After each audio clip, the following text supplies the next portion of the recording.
Welcome in Facebook and everyone else who's watching. Two Sports Around the Bar. Again, we're having a lot of technical issues here with Facebook. I'm not sure if you can see and or hear me right now, but we're going to try to give it a go to have the show on today. As always, I am Jake, your bartender, and I'm joined over the phone by patient zero himself, Drew Chapman. How you doing, man? Dude, I'm waving at my camera. Can you see me? Can you see me? No, but we are live. I can see that we're live. I can't see any comments. I can't see anything else going on, but we are live. So welcome in. All right, man. If you guys are in Thanks, watching. man. No, Yeah, not you. yeah. Not you were expected to be here. No welcomes for you. Oh. All right. Welcome to everybody else, Well, I'm though. here. You're going to hear an echo Yeah. here for a second. No, Yeah, not you. yeah. Not you. Were Hey, expecting- stop that echo right now. We don't Just need kidding. echoes. We're professional here. No, We're we're on not. time. I don't even know what's going on. Facebook, again, it looks like it's crashing. I can't tell how many people are watching. I can't read any comments. I'm leaning on you for that this episode, Drew, because whatever's we're going here, on dude. my We're- end is terrible. We're good. Caslin says, good to go here. Hope you all haven't got the virus yet. He hasn't known. I was patient zero in America. I'm actually going on my second round of Corona. Just to be clear, Drew doesn't actually have it, but he is sick, and I don't want any of that, which is why we're doing this in this format for now. We hope to be back next week in the actual bar, but for now, you're just going to have Second to get used round to of looking at me. Coronas. Second round of Coronas, man. What were you talking about? Oh, I don't know. Today, we are going to talk about all these wild trades going on. Todd Gurley released as well. Tom Brady officially a member of the Buccaneers. I'm sure we'll get into that. People have some questions about it, as well as anything else you guys want to talk about. We also have a special announcement shortly. As soon as we ever get back into the bar, we'll be taking calls live on the show. So we hope you can join us for that. Again, we'll have a phone number for you and everything prepped when we are actually able to do that a little bit more. But that is something to look forward to in the future. I know people have said we never do anything different. And I just want to kind of fire back and say this is the first thing we've done different in 2 years. Feels weird. Not sure I like it. All right, we're going to stop taking live calls now. That was short-lived. All right, we're moving forward, just us two. No, I'm kidding. We're excited about this technology, and I know it sounds funny. We're living in 2020, but to us it's new. We're excited to bring it in. We're excited to hear your guys' voices and your opinions live on air with us. If it isn't next week, it will be shortly. It is in the works. I promise it's going to happen. Absolutely, man. Todd Gurley being released. I think that's the news of the day, right? I mean, Joe Flacco, I'm sure, hit the radar and everything, but I don't think I've seen too many people freaking out about the Joe Flacco move just yet. Todd Gurley, though, out.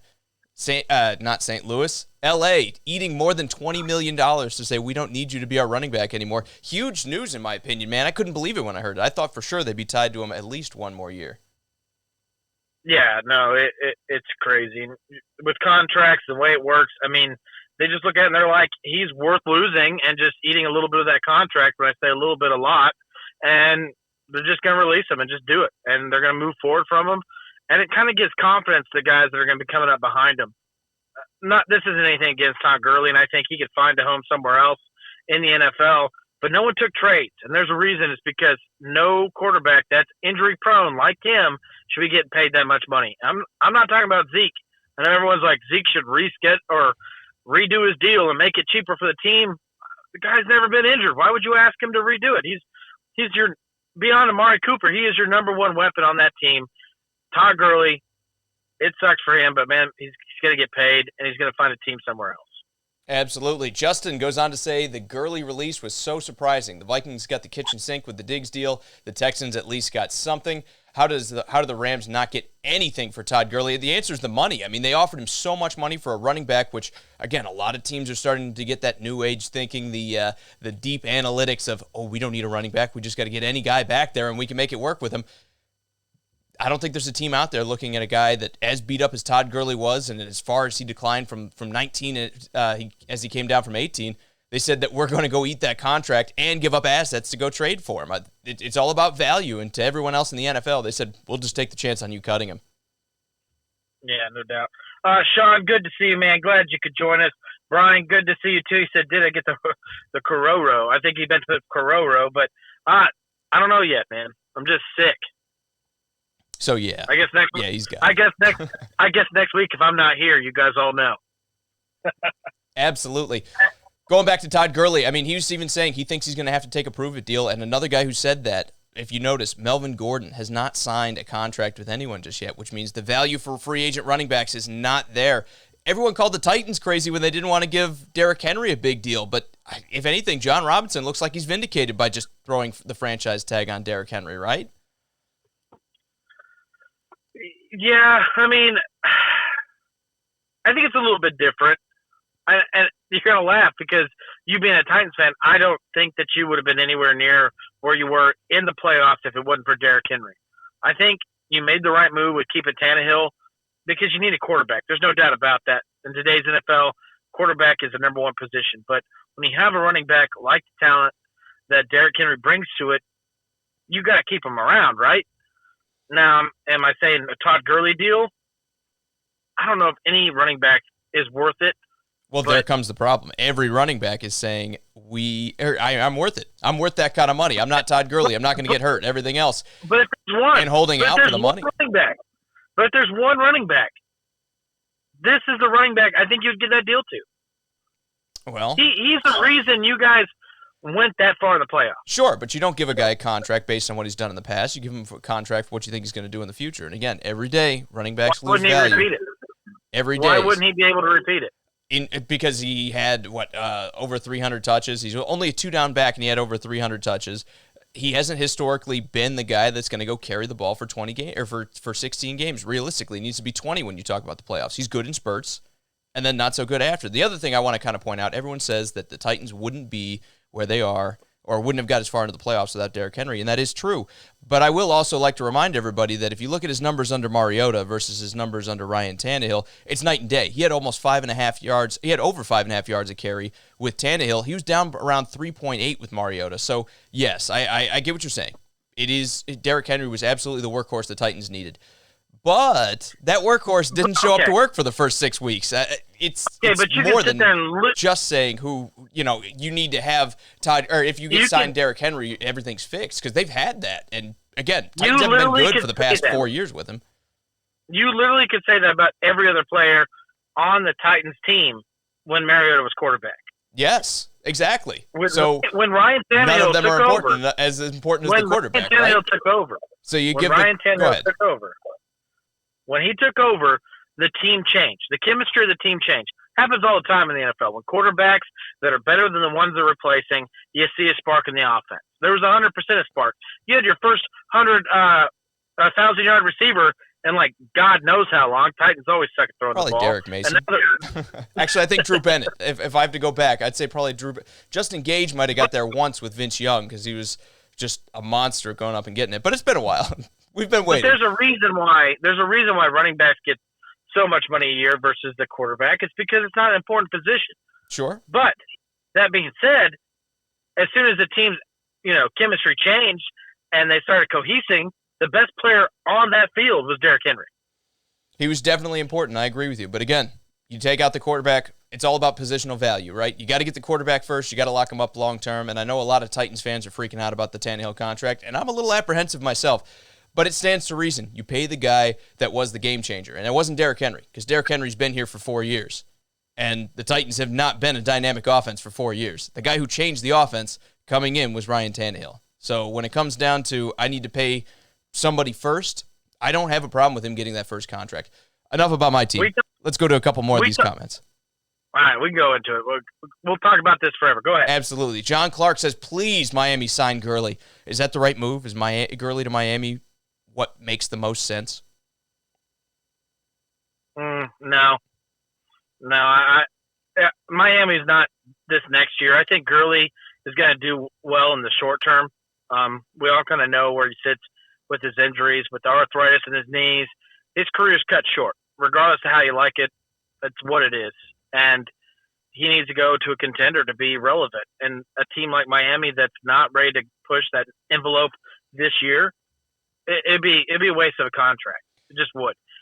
Bucks seem real likely. Maybe the Steelers, maybe the Colts. Could be the Bills. But I'm actually going to disagree a little bit. And it's because I read today in an article that the offset language is not in Todd Gurley's favor, which means if he takes a big contract from another team, that means the Rams owe him less money. So he's not going to have any incentive to go out and sign that massive deal worth, breaking the game again when it comes to numbers. to him, his paycheck isn't going to change at all. So if Miami can go out there and pick him up on a steal for like a 1 or a 2 year deal, John in the comments said they should give him a 2 year, 6 to 8 maybe million a year. I think you could even go lower than that because he's already going to be making most of that money from the Rams anyway. You offering him big dollars doesn't change his paycheck at all because of the offset language. I think it makes sense for Miami if you sign him to a 2 to 3 year deal. I understand the arthritis. If anything, you could almost rest him a year because you got Tua coming in. You still have Fitzpatrick there. You could rest Todd Gurley as crazy as I know. We never rest running backs. We never give running backs the year off, or we never try to like wait with running backs. But especially with Tua's injury history, if they're not that interested in starting him from day one, I'd have no problem with signing Gurley and kind of like parking him for a little while and waiting for the offense to get better. And then when Tua comes in, you've got hopefully a rested and rejuvenated Todd Gurley ready to take over. I mean, yeah, if you look at in that perspective, I completely agree. If you rest him for a year, you're willing to just take that kind of cap space taken up. I'm just thinking with the Dolphins, you're looking for someone long term. That's the reason why they signed all these long term contracts, man. Sure. They're building for the future. And you take someone like Todd Gurley, is year 2 from now the year that you're making the playoffs in a Super Bowl run? I don't know. Todd Gurley is the way to go with the Dolphins. I think it's more of a team that's ready to push now into playoffs. I still don't think that Todd Gurley is the number 1 full-blown running back right now. Maybe if he can get healthy fully, which I don't know how he's going to do it. I think he needs to go to a place that there's already a running back set in place, and he kind of does that. He kind of could just change the offense a little bit where he can run 2 running backs. Absolutely. And Justin was asking about that contract as well. Again, it's not always 100% with that offset language. It could be, the team gets a refund on 60% of the money you spent that the other team gives you. So there is a chance still that the Miami or wherever he winds up signing with offer him more than that $4 or $5, $6 million a year, especially on a 1-year deal. But I would expect it not really to be that high. I expect it to be pretty low until he gets out from underneath that Rams money that they're pretty much already guaranteed to give him. Even the Chiefs could take him. I'm just trying to think of another team that could use a second down back. The Chiefs could take him. Sure. I'm just. Now, Thomas wants to know, switching over to the Patriots, but we're still staying in the AFC East. He says, is Stidham the heir apparent there in New England? I have to imagine they're going to do something, right? Whether it's the draft or whether it's some free agent, we just haven't seen a move from them yet. I can't imagine they're going to roll into this year with just Nate Stidham. And I think it's Nate. It might be Jason. I always mess up. Jared? Stidham, I know he went to Auburn. That helps. I honestly don't know, but I think they're going to do something at quarterback. Maybe they'll give him a chance during the preseason to win the spot, but I think it's going to be a veteran, man. I can't imagine Belichick being like, I'm going to roll, which realistically he's a rookie, into this season. Well, right now, you still own the division. I mean, we all kind of see the writing on the wall. It's probably more than likely Buffalo's at this point, but so far it's a Patriots. Does Belichick say a rookie can run my offense and make me win the division? Belichick has a job. He hasn't played a single down, man. Come on. This guy is literally a rookie. It's the same thing as Patrick Mahomes. I mean, when he went into year 2, he was a rookie minus 1 start. Stidham's not getting 1 start going into this year. And I absolutely agree with you. I think they got to go another direction, especially when you look at the way the defense is built. I know they've lost guys. Kyle Van Noy won't be returning. They've traded Harmon and others as well off of that defense that have kind of departed. Not to mention they're getting older. Guys like the McCourties, they're not getting any younger. But if I'm Bill Belichick, I'm probably looking at it like, okay, we still got the defense. If we look at last year, Tom's production was down anyway. We've got a running game. If we work on this offensive line, we have an identity. We can still win games in the AFC East. We could still win. We can make the playoffs. But what you need to ask yourself is, can we beat teams like the Ravens and teams like the Chiefs and go to a Super Bowl for the AFC? The answer to me is probably not. So even if it's Andy Dalton, if it's Jameis Winston, can one of those guys with this defense realistically win a Super Bowl? I'd say probably not. So why not move into the rebuild now? Bill Belichick's 67. He's probably not going to have too many more swings of the bat at this. If you're going to rebuild, you almost need to do it now. I mean, maybe he turns into Dick LeBeau where he's coaching where he's 80. But if you look at the statistics, a lot of guys don't make it that long. I think when you look at Belichick, he might be saying, hey, I can rebuild now and I can start over. But this is probably my last good swing of the bat. I need to hit on one of these quarterbacks here in the next year or two, get this rebuild right back off, and try to win that Super Bowl without Brady. And see, that's exactly why I think he's going to bring in a veteran, because he's like, my window might be shining on my age. He still's got a team around him. I mean, he's still got pieces in place. He still won the division. And I get he's lost some pieces. So I would think a veteran would make sense. I mean, I know you're saying restart now, but when you start restarting your team, rebuilding it, how much time do you have to rebuild it? Well, how long is he planning to coach? That's the question, right? I can't ever see a scenario where Robert Kraft fires Belichick. I mean, they could win 4 games for the next 6 years. Do you think they'd get rid of Belichick after all he's done? The next how many years?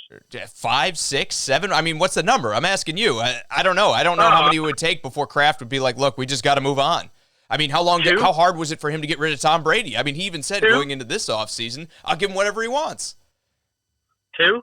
2? 3? Wow. I just don't see it. I mean, that's retirement age. Belichick's calling it quits. I mean, how bad is I'm saying Belichick wants to stay, but then Kraft, how long till Kraft decides, like, even though you want to stay, it's time for you to go? So they're looking at his age, or then you look at how bad the season is. 2 wins, 3 wins. We talking about 8-8? I mean, what are we talking about here? I mean, everything kind of changes. If you're talking about completely losing the division, being last in the division, I think it's 2 years. Because he's going to look at his company, if you lose out to the Jets, sure. The Patriots have to win. And if Belichick is no longer doing it, if it was Brady that had all the magic, 2 or 3 years. If you go 6, 7 years, you're talking about dragging the Patriots organization, that logo, everything Kraft has built, and all his money spent through the mud to try to change it. I mean, depends on how bad it is, 2 or 3. I think the NFL is it's cutthroat, man. It's you do it now or it doesn't work. Well, shouldn't it have been cutthroat when Tom Brady was coming up on his contract, when he was getting older, and they had Jimmy Garoppolo, and then instead they sold him for a second-round pick? I'm just saying, I think Kraft might be one of those romantics that, hey, I know the Patriots are known for their cutthroat kind of politics behind the scenes and everything, but I feel like a lot of that's Belichick that has that kind of mentality. And I think, again, Kraft is going to be kind of enamored with this Super Bowl run and say Belichick was part of that. I know Brady is gone now, but I don't know. Maybe he blames him for Brady leaving. Maybe that leash is much shorter on the coach than it was for the quarterback. Hard to say what's going on through Robert Kraft's mind right now. But I would say I have to imagine he's going to give him at least 3 or 4 seasons where it's just got to be really, really ugly before it's time to lay to rest a guy like Bill Belichick. I do want to thank everyone for coming in here. I know we kind of got off of comments here, but real quickly, Scott, Austin, Cody, hold on, Perry, Will, thank you guys for being part of the show, man. I'm sorry, we don't mean to ignore your comments. We can get right into them, man. We don't have to talk about Brady forever. I believe it's Darius Slay that was brought up by Scott here. He says, what's our thoughts on Darius Slay trade to the Eagles? The Lions got a 3rd and a 5th for him, but this has also allowed a team to sign Desmond Trufant to save $6 million. How do you feel about this, man? I definitely think it's a downgrade going to Trufant, and I guess they're more convinced in rebuilding than I thought they were. I mean, they just cut Devin Kennard and signed Jamie Collins, who, again, outside of the Patriots, has not been very successful. I'm confused. I mean, and then you listen to Darius Slay saying all the disrespect he got from Matt Patricia and everything.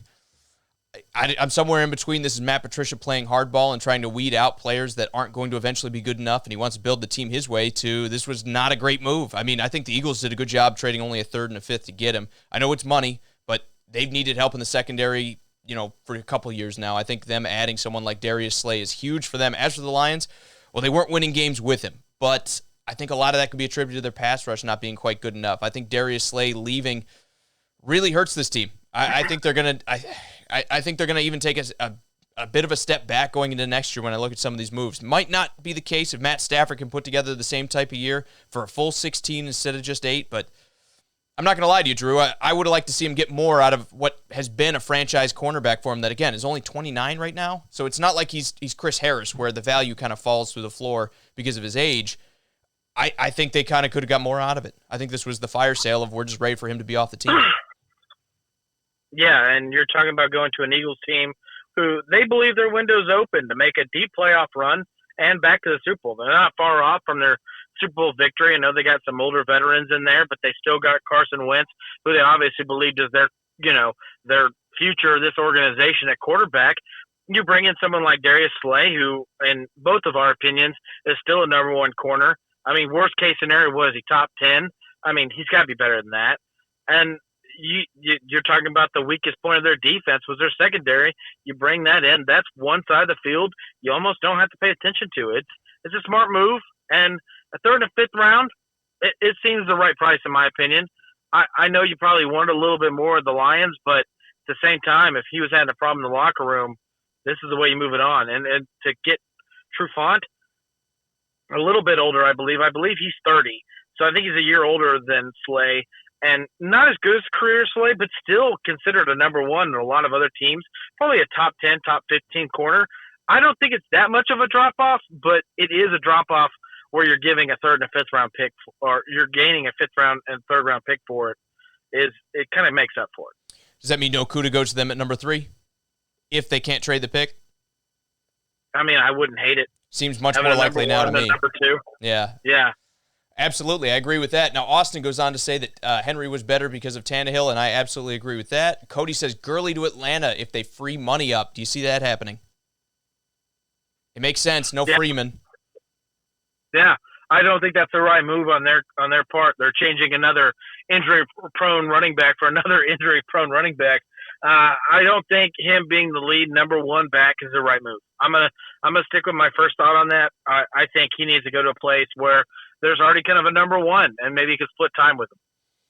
I wouldn't hate it. I agree. Again, you don't want him to be the 300 touch a guy for any team anymore. I'm with you. He needs a solid number 2 with him. I've heard teams like the Chargers talking about bringing him in, and Chargers fans saying, hey, he could be great in a Melvin Gordon type of role where maybe he's going to split with Austin Eckler, who we just paid. I think any team would be lucky to have him, though. I think he's still a guy that you've got that massive ceiling. Maybe we can eventually get him back to the 2018 form. Maybe another offseason worth of rest. Maybe he just needed kind of that down year to recover a little bit. Then again, I wouldn't go out of my way to pay Todd Gurley a ton of money. Regardless of the offset language where everything goes, you can't pay him a whole lot of cash to come in and put up another year like he had last year.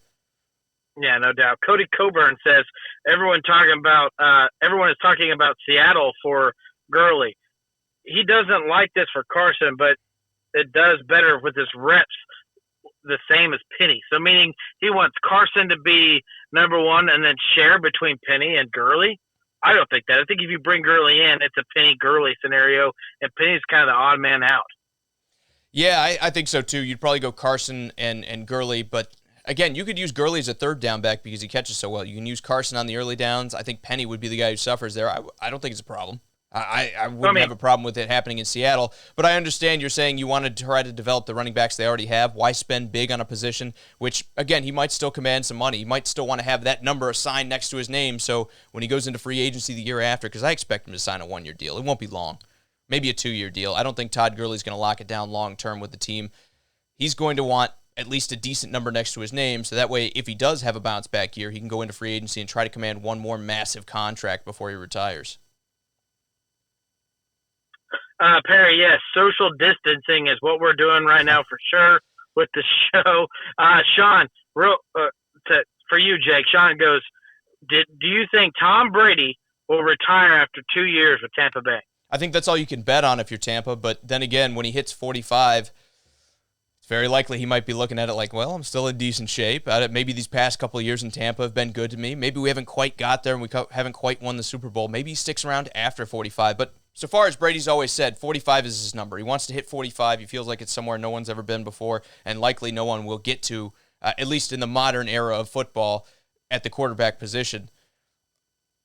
I don't think 45 he might even go beyond it. I mean, does Tom Brady look that much worse than he did 2 years ago? I don't know. Maybe the arm's starting to leave him a little bit. Beyond that, I mean, he seems like he's healthy every year. He's not missing games. Thomas, yes, you were away. You did miss some Pats talk, man, but if you bring up a question, we'll be glad to answer it. We talked about what Belichick should do at quarterback. You can always go back and listen to us again, but by all means, man, feel free to ask us a question. Cody Coburn says, do you guys know why the safety from Seattle is seeking a trade? And I'm not going to lie, this is kind of new to me. I didn't hear about this. Why would a safety want to seek a trade from Seattle?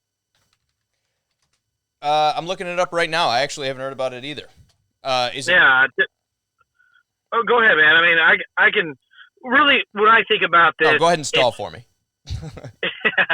when I think about a player trying to move away from a playoff team because he's not getting the reps he wants, he's not getting the game plan that he wants to be part of, whatever it is, it's maybe not a connection with Pete Carroll. But when you hear about Pete Carroll, all the players are like, we love playing for Pete Carroll.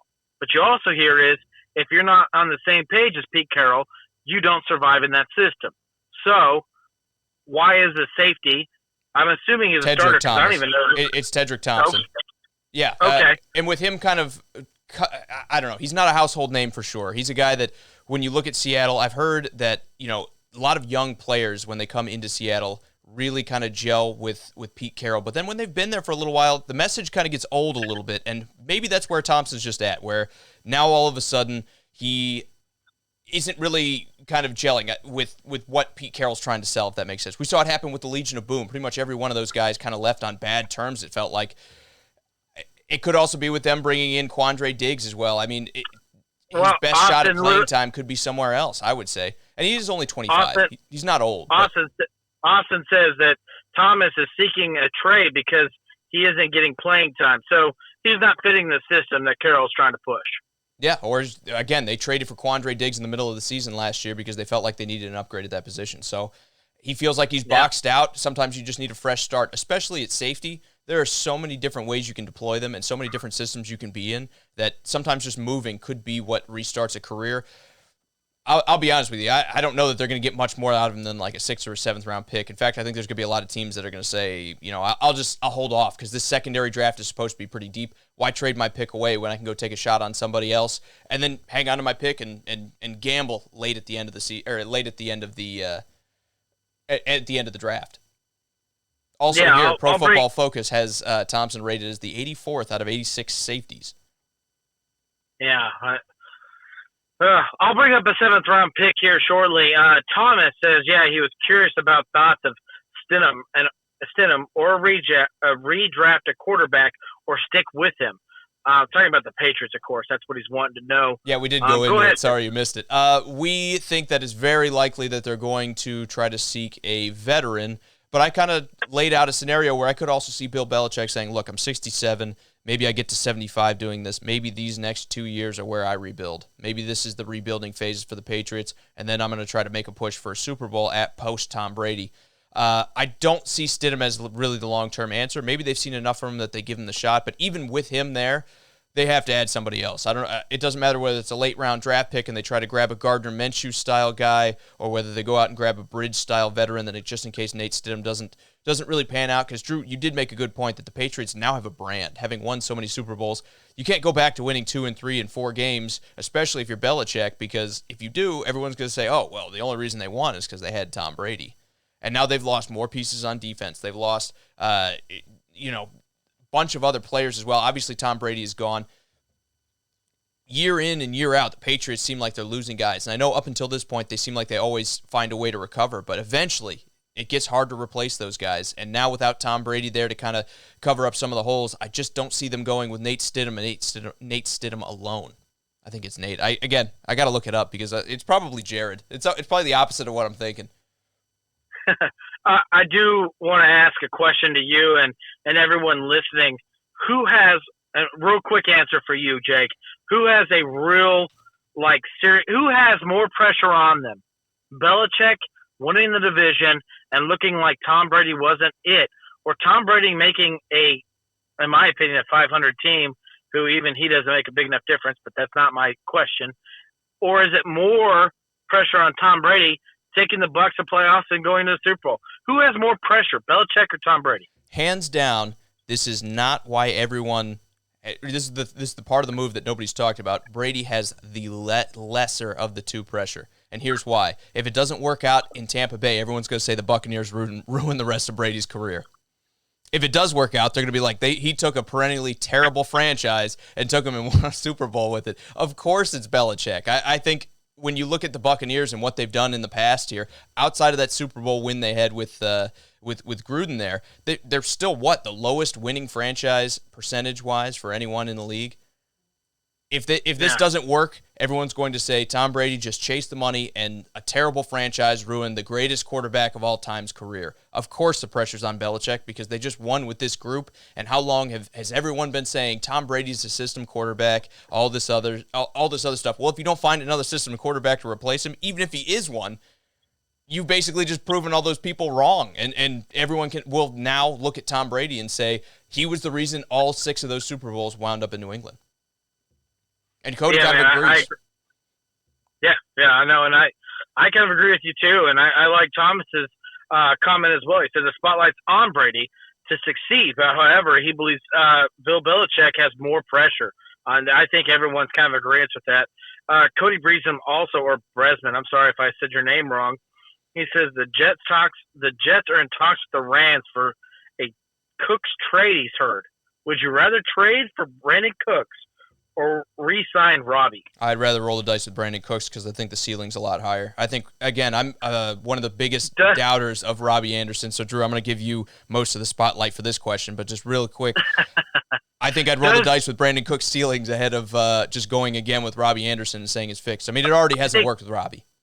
Yeah, I think you're 100% right. I mean, if there's between the two, you take Cooks. The only real question here that I have for you, does he become the only, I think, player ever in history where you trade a first-round pick for the 3rd time for a player, which would be Brandon Cooks? Do the Jets give the Rams a first-round pick for Brandon Cooks now, or is it now Brandon Cooks is so old he's not worth a first-round pick? Remember, he's been traded twice now for a first-round pick. No, I don't think it'll be this year's first. If it is a first, it'll be down the line, like a 2021 first or something along the lines of that. But I still think it's probably more in the 2nd to 3rd round range. Like you said, he's getting older. The last couple times, it hasn't really worked out long-term for the teams trading for him. And the Jets, what do they, pick 10, pick 11? They're just outside top 10, I think. So you can't give that pick up for a guy like Brandon Cooks, who, again, has kind of been a bit of a journeyman, even though everyone seems to expect they can get a top-level wide receiver out of him. Yeah, I hear you, man. All right, we're changing it again. Caslin says, I got 2 comments here. Caslin says, tell me how you feel about his Bucks. And Joshua, good to see you, man. He says, where does Jameis Winston go and what is he worth? So we got kind of almost the same scenario. The Bucks right now have 2 quarterbacks on their roster minus the signing of Tom Brady, which seems all going to happen. What are the Bucks now going to do now having Tom Brady signed a paper here shortly? I heard he's in Tampa Bay. I don't know how true that is, but that's what I heard. And where does Jameis Winston go, and how much is he worth? If you're the Patriots, do you consider the Jameis Winston experiment? I mean, you have the good defense, right? You have the defense that can make up for a lot of mistakes. You have the running game to support him. The offensive line, I know they took a step back last year, but Patriots fans talk about it like it was the end of the world, but they were still somewhere around average.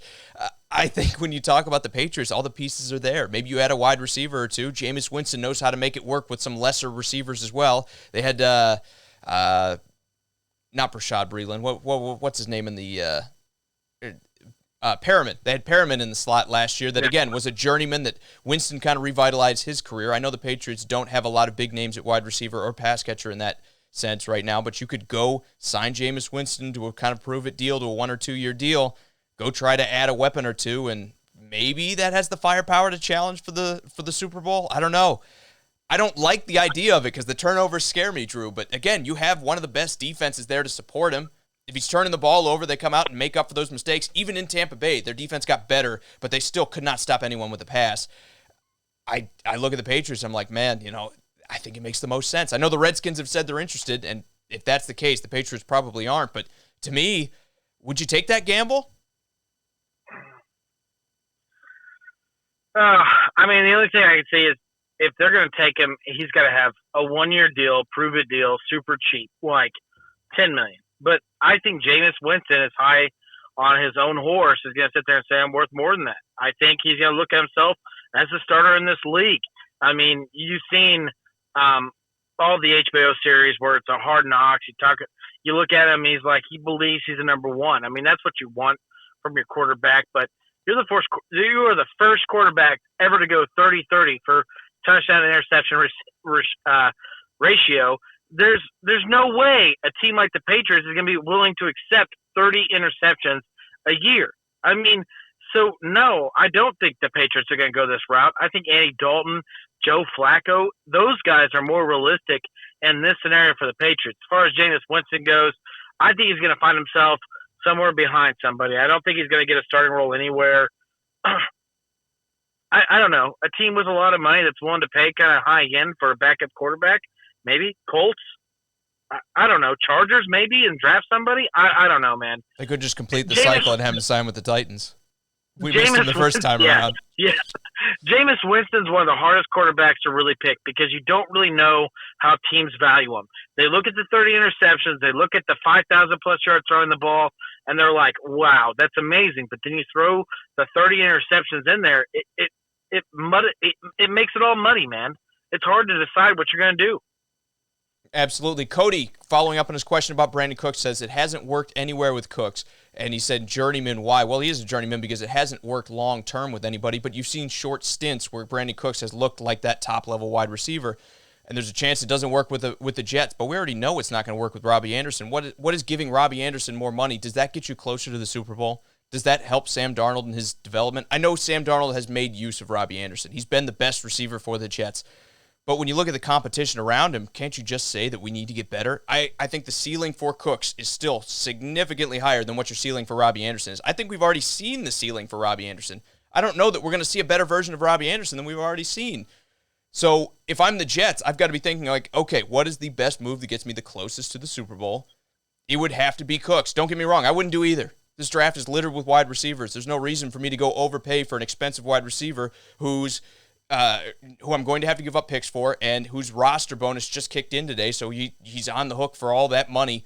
It all kicked in. You're not going to ask him to renegotiate that contract now that he's already been paid.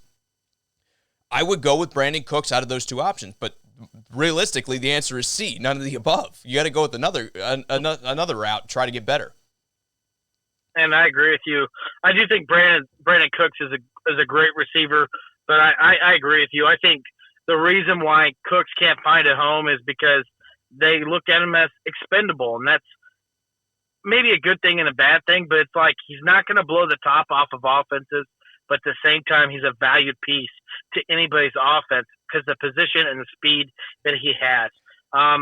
James goes in. Well, hold on. Let me segue really quick because I'm such a great pro at this. He says he hates the Hopkins trade. That's exactly what the Jets should have gone out and done. They should have offered more than the Cardinals did and brought in DeAndre Hopkins.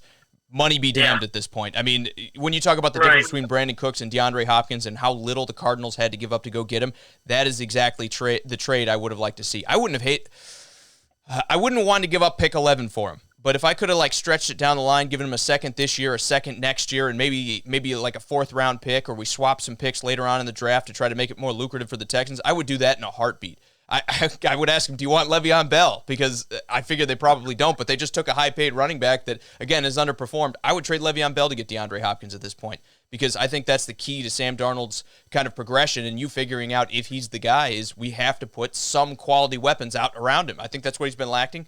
We need to add an offensive line, and they've tried to do that this free agency to protect him a little bit better.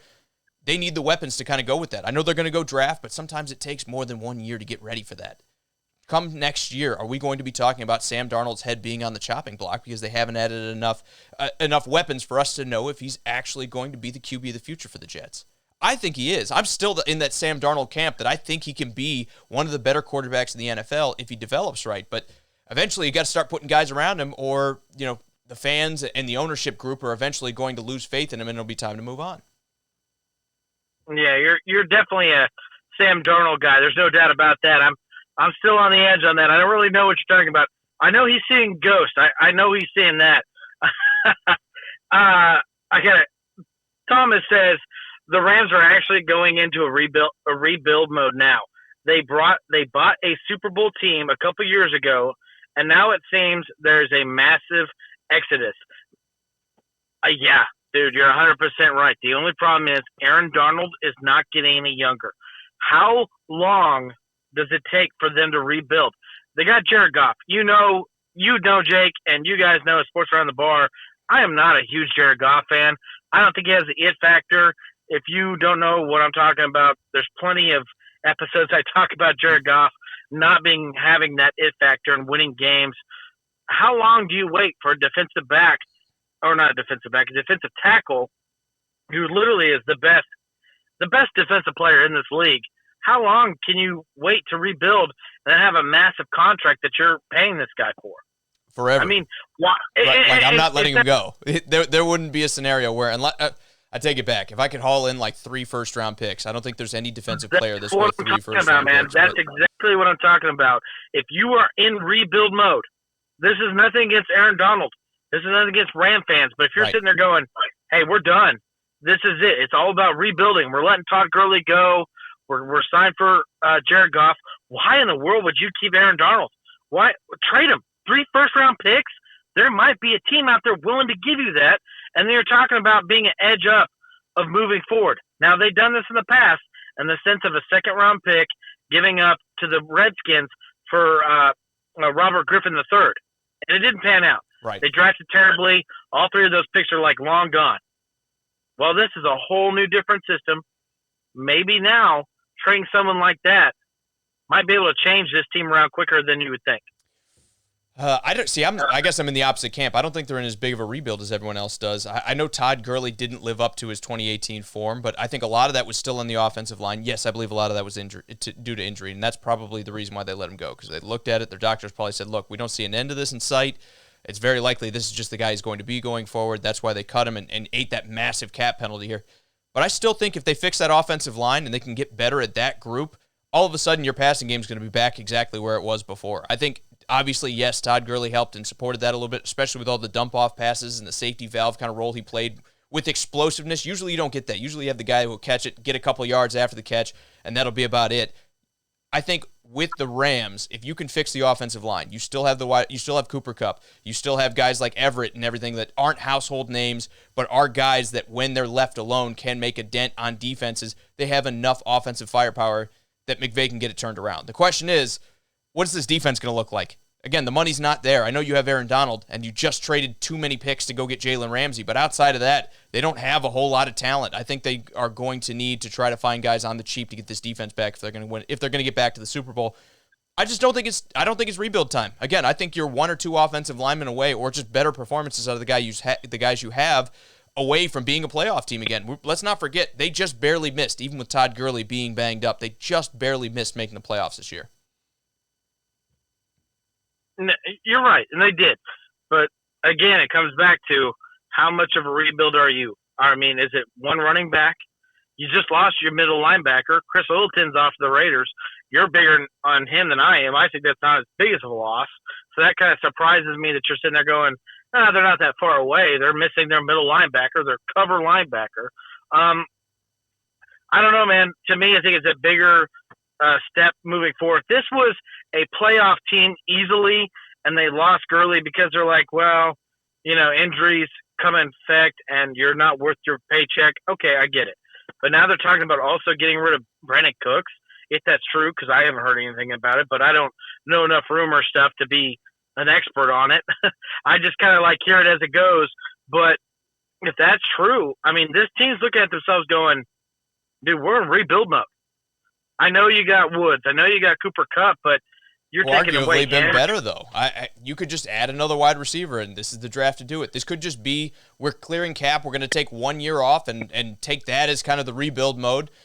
Get out from underneath as much of this Todd Gurley contract as we can. Get Brandon Cooks out of here. Stack our cash. Go make another impact in free agency and take another chance at buying a Super Bowl like they did in 2018. I could definitely see that being the case. I think this is more about clearing cap for a massive free agent spend again, because the Rams have been one of those teams that seem most committed to, hey, we can just go make a couple smart acquisitions, and we're there. And you might be right, because they just signed Andrew Whitworth to a 3-year deal. So, I mean, that guy's 40? I mean, the guy's super old. He's not 40, but maybe that's it. Maybe they're like, hey, our window's shortening. These weapons at a high cost are not worth our value. Let's get rid of them and bring someone else in. But, I mean, you brought up the rebuild factor. I just kind of thought, well, if that's the case, you sell everything. You sell the farm and you rebuild, right? Absolutely. Cody has a great question here. He says, how about Haskins to the Patriots? It might cost them a 4th or a 5th. He says then they can go draft a quarterback. One thing I will say is, what did we watch happen with Josh Rosen, who, again, had a worse season, in my opinion, year 1 than Dwayne Haskins did for the Redskins? they still got a pretty high second-round pick out of it. Hey, buddy, I'll be right back, all right? Sure, yeah, absolutely. So, Cody, my point to you here is I think when you look at what was already kind of changed hands for a guy like Rosen, now you have Dwayne Haskins on the move. I think it's going to be that second-round pick again. Are the Patriots going to give that up? Are they going to say, look, we'll just roll the dice on getting a guy like Jake Fromm late, or maybe it's Jacob Eason. Maybe he's the guy they rebuild with. I think the Patriots are more than likely going to spend their first pick on a quarterback and just roll with that going into it. Maybe it's Jarrett Stidham. And I did look it up. It is Jarrett. Maybe it is Jarrett Stidham as the next great Patriot quarterback. Maybe he gets to Tom Brady, everybody, and come in as the unlauded low-round pick. I just don't see it yet. I think they're going to go spend a high-round draft pick and try to get this rebuild underway right away. A couple more here. Austin says, what about Rosen to the Pats? Do we think the bloom's off that rose? I think now that he's kind of failed for multiple teams, I think teams are going to be less likely to lean on Josh Rosen. And expect to get anything out of him. I think Miami was kind of optimistic when they gave up that second-round pick. I wasn't crazy about it back then. Even now, I think, what's the deal? Fourth, fifth, sixth-round pick? I really don't see someone get, even despite how young he is, and everyone's going to say, oh, well, Miami wasn't good, the Cardinals weren't good. I think still it's not going to be a very high-level pick that you trade for a guy like Josh Rosen. If anything, you're talking about a fifth-round pick as a gamble. Even then, you can't really look at him and say, well, we'll fix what these other two franchises couldn't get, top 25 play out of him? I don't see it as extremely likely, but someone may try to pick him up and take a shot on him as a backup.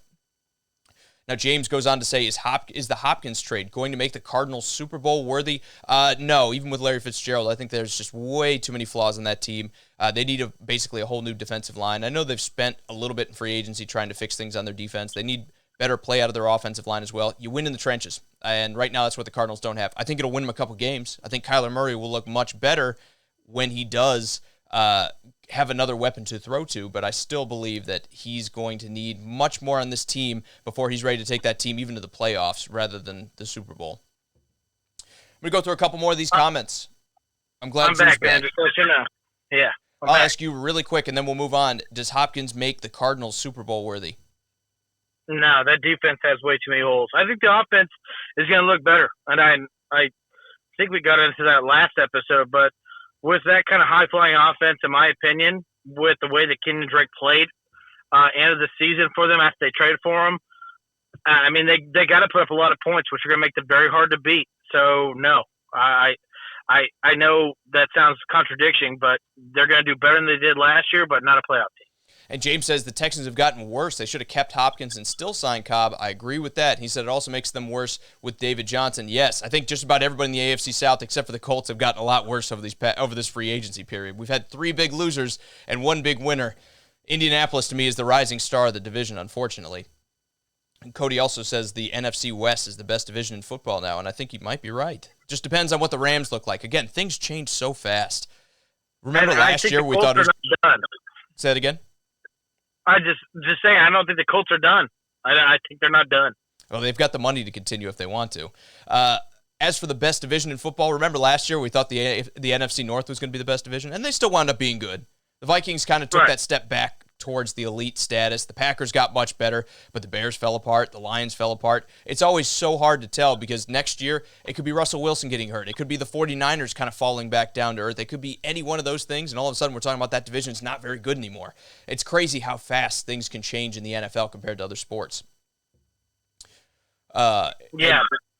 So are you telling me that the NFC West is not the best division next year? Right now it is, but again, we might get 4 weeks into the season and we're like, well, maybe not anymore, right? The Rams could fall apart, absolutely. The Cardinals could go back to not being very good. I think you could look at one of those 2 other teams and, hey, I mean, Seattle is one Russell Wilson away from being a 6-win team, right? Didn't we say that already? No, yeah. Something 100%. Happens to him, all of a sudden that division goes from being, hey, this is pretty tough to not so much anymore. James wants to know how. Yeah, go ahead. James wants to know how we feel about the Cowboys. I'm surprised that they managed to work something out the way that they have. I mean, I know they've kind of splashed some cash, and losing Byron Jones is going to be tough because I think that was one of their weakest parts of the team last year. They've kind of gone on to show that secondary matters less to them than the front 7 does, with also guys like Heath departing. But I like Amari Cooper. And Robert Quinn. And Robert Quinn, yes. Robert Quinn, yeah. They've lost some pieces, but again, they've been on that apex for a couple of years now. That's what happens. Guys leave to go get paid elsewhere. I think the best thing that they've done is they managed to keep the offensive group together. Guys like Amari Cooper will be returning. If you believe that 5-year, $100 million contract, I expect Dak Prescott will probably play under the franchise tag this year because they won't have the money to really go out and offer him that new contract anymore.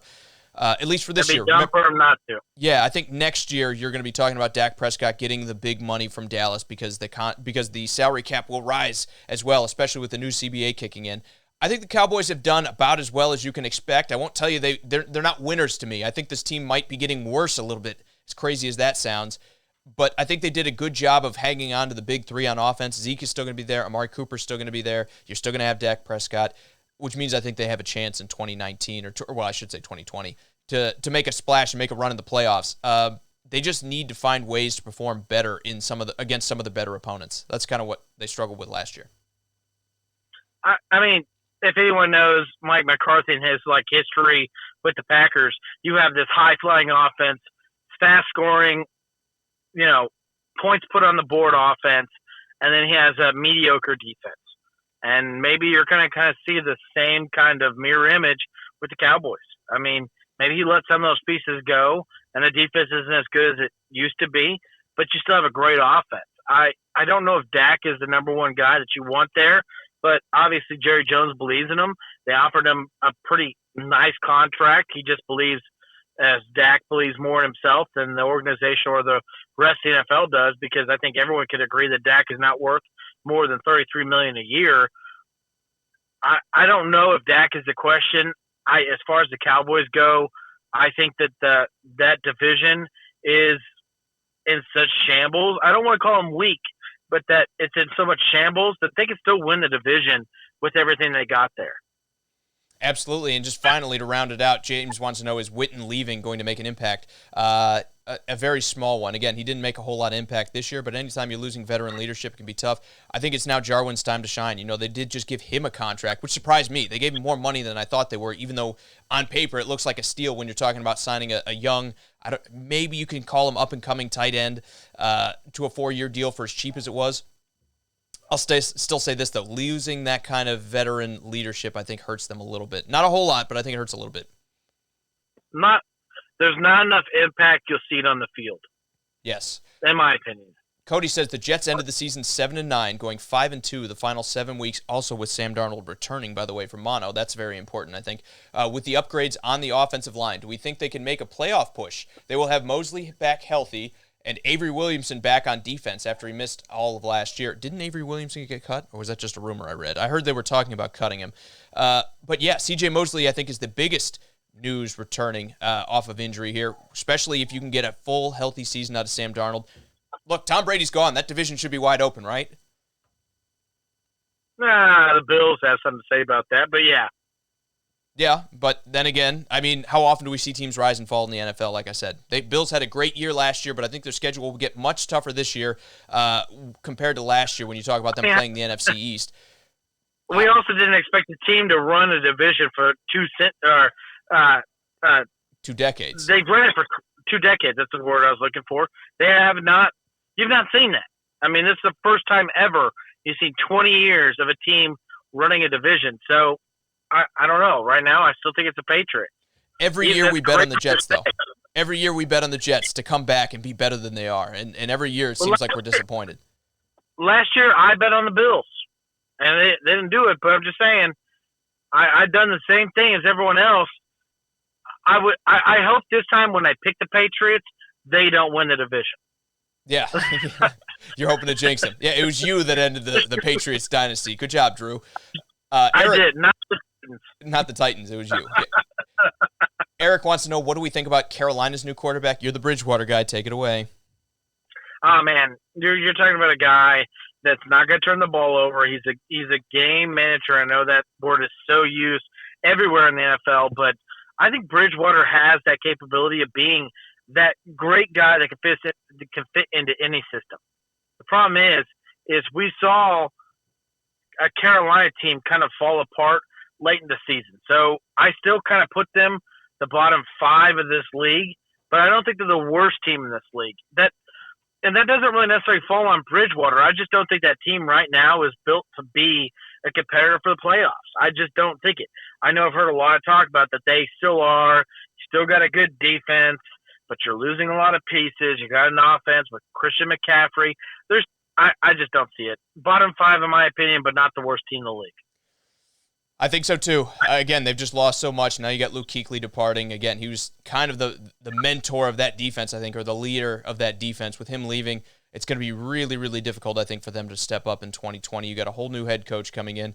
I don't hate the Teddy Bridgewater signing, and I think I'd like him better than Cam Newton coming back with all the injuries, especially when you talk about his reliance on the run, when we talk about Cam Newton.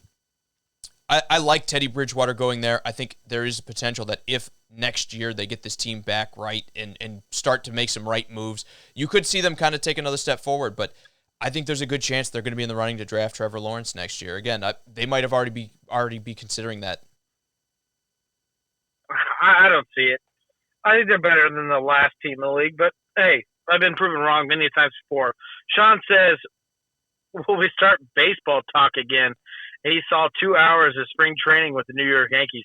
I don't know how, man. Well, I don't know how you saw that. I was going to say, I'm glad you saw it before they shut it down. Yeah, I don't know how you saw that because it has been shut down, man. There is no baseball talk. There's none, Sean. I don't mean to – I know that's your passion, but, buddy, there's nothing there. There's nothing there to talk about. It, like so many other sports right now, is just twiddling their thumbs, waiting for this pandemic or whatever you want to call it to pass.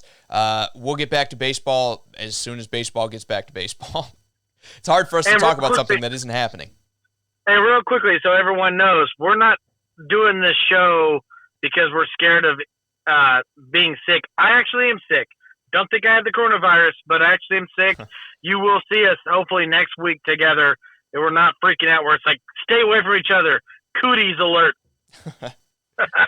Absolutely. All right, Drew, before we get out of here, man, I just want to ask you any final takeaways from free agency. I want to talk winners and losers because this, to me, has been one of the wildest rides. And as much as I love a lot of these moves, like I like what the Dolphins have done. I even like what the Cleveland Browns have done, crazily enough. Normally, I'm the guy sitting there throwing dirt on some teams. I like some of these moves. Is there one of these teams that has spent big that is going to wind up regretting it in 2020? And if there is, I know we all know there will be, but which one will it be? Oh, you spun that on me. I was ready to tell you who my favorite was. Okay, well, tell me your favorite first, and then I will tell you my favorite. I'll let you think about it for a second, and then tell me who you like the least. Who's your favorite offseason? It's not my favorite for this year, and we've already talked about it. You brought them up. I like what Miami's doing. I like what Miami is doing for the year after this. They are signing good players to long-term contracts for the future of that team. I don't know what their plan is at quarterback. If it's Tua, that's great. But this is definitely for year 2, year 3 into this progress. These guys that they're bringing in are going to be veterans when this team is really good and they have a lot of draft picks. They're going to bring in a lot of other players, and they're going to be able to sit there and make this team good. And the best thing that ever happened to them is the fact that Tom Brady is no longer in their division. I'm going to say the Browns. I'm going to say the Browns. I'll switch over to mine, give you a second to think about it, and then I'll read Cody's comment where he just drives the dagger into my heart. My favorite this offseason has been the Browns. I liked what they did last year, adding all kinds of weapons. This year, I think they did a great job bringing in Austin Hooper, a guy that thrives in anonymity. I think he's the best guy you forget about on offense. So them bringing someone in like him, Stefanski loves running 2 tight end sets, especially with Kareem Hunt returning as well and them having 2 good running backs. If they fix this offensive line, at the very least, they should have a very, very good offense. And I'm not saying it's going to be good enough to beat the Ravens. It might not even be good enough to beat the Steelers yet, but this is how you rebuild a team. They have so many weapons that are going to be there for so long outside of the Odell Beckham trade that's been rumored. I don't think it's going to happen. That I think the Cleveland Browns will finally, one of these days, figure it out if they can find some offensive linemen in the draft. Big if. Yeah. It's Cleveland. If Cleveland can draft, they'll be good. I know. I just said that. Real hard-hitting sports analysis there for me.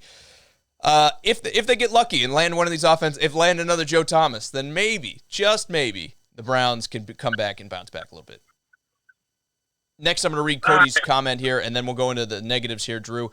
He says, Casey, the trade to the Broncos. I think the Broncos got a steal here. I think unless the Titans sign someone like Jadeveon Clowney, I think this will be one of the worst moves in Titans history, letting a guy go like Clowney, or letting a guy go like Casey.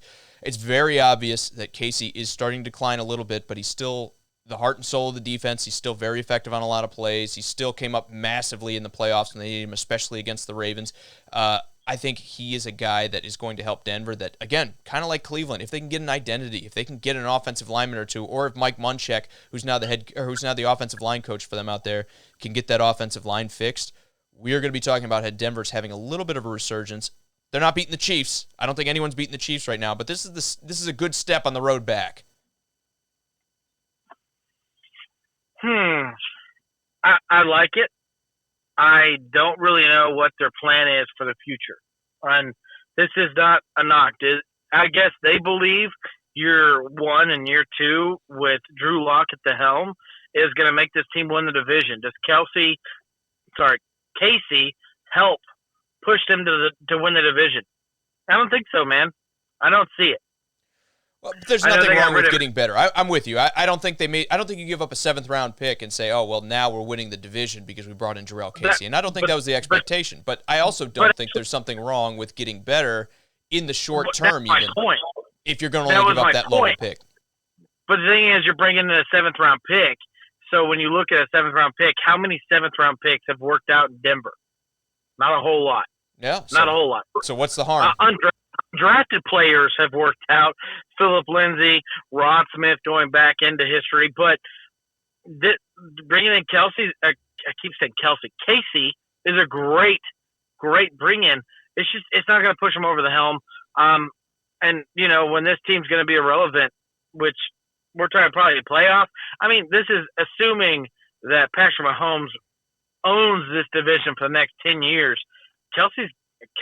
Casey is long gone. Sure. But maybe this is the move that gets you to the wild card. Maybe this is the move that gets you within striking distance, and then you get some experience with Drew Lock. I mean, you gotta look at the bright side, and I think that's exactly what this pick is for the Broncos. We got the cap space. Why not bring in another good player that maybe in the short term can help this team compete better with some of these teams? Don't hate it. It sucks for the Titans. Like I said, I think this move, going into what Austin was asking about the Clowney thing, this is them chasing Jadeveon Clowney. I think this move was designed to free up as much cap space as humanly possible to make the best offer that makes the most sense to bring in a guy like Clowney. If they get it, then I understand the move. If they miss on someone like Clowney or another big signing, I think the Titans, again, this will go down as one of the worst trades in their history so far, because they just traded a leader on defense, a guy that's been here for 9 years, could have been a 7-time Pro Bowler, but has been a 5-time Pro Bowler. He turned down his first 2 Pro Bowl appearances because he said he wanted to improve on his craft. The guy's been a beast for us. He's always been available. He's always been disruptive. He's always been a leader. Great guy in the community. That's why when he said he was hurt by this trade, I was like, oh, man, me too. But it's a business, right? That phrase cuts both ways, unfortunately. I wish him the well out there in Denver. I don't. I do not. Moderately well? Can he have a decent time out there in Denver? Yeah, he can have an okay time. Except for 2 weeks a year? Exactly. All right. Just real quick, who's the losers of free agency, Drew? Texans. I understand it, but I am actually going to go with the Titans. Crazy as it is. What? Casey gone, crazy. Jack Conklin gone, everybody else. Yes, you secured Derrick Henry. Yes, you secured Ryan Tannehill, but now on massive deals. Basically, you've traded all those guys for Vic Beasley to this point. Can't call it a win in my book. I didn't know you want me to go into detail. Well, I mean, all you got to say is Hopkins, and everyone would be like, yep, maybe Texans. Texans sounds about right. And then you could add the negative contract that comes with David Johnson, and I think people would be like, yep, Texans might be the big loser. I think with the Titans, I think it's hitting a little bit of home for you. You're a little... This could just be overreaction, but I'm slamming on the panic button right now. Yes, you are. What was it? The Staples button, make it easy button, or whatever it was? Yeah, now I've got one that says panic. I'll say this, though. Yes, this might be overreaction for me, but I looked at a lot of other teams, and there weren't... I mean, maybe you could say Dallas is in a similar situation where they've paid a lot of their returning guys. They've lost a lot of talent elsewhere. But I think Dallas is going to be okay. I mean, that division, man. And I get the Titans division. It's just a good thing for the Titans. Everyone else in the AFC South is trying to sabotage themselves as hard as they are. Because if it wasn't, if Houston was getting better, if Jacksonville was getting better, if Indy was making the moves that they're making, I would be like, yeah, the Titans might finish 4th in the division. I'm not crazy about it. I know this is exactly what they've had to do. I have not been crazy about their free agency, but I knew going into this they were going to be one of the losers because they had so many guys coming up on contract. They were going to be looking to get paid somewhere else. I mean, you can say the same thing about Kansas City. That's just what happens with success, man. With success, they want more money. Did they trade Chris Jones yesterday for a 7th-round pick? No, I didn't because think so. They're smarter than that. They're smarter than that. I didn't think so. All right, guys. A lot of fun. Drew, you're big or you said Texans already. A lot of fun. Thank you guys so much for the participation. Thanks for joining us again on this Thursday. We should be back on Tuesday of next week to talk about everything going on in the world of sports, which these days, I know, not a whole lot. Maybe we're just drinking with you guys on Tuesday, so hopefully you're there to join us. Hopefully we have something to talk about, but I'm sure we'll come up with something. Unless it's a zombie apocalypse, we'll be shooting up flares talking about sports. Exactly.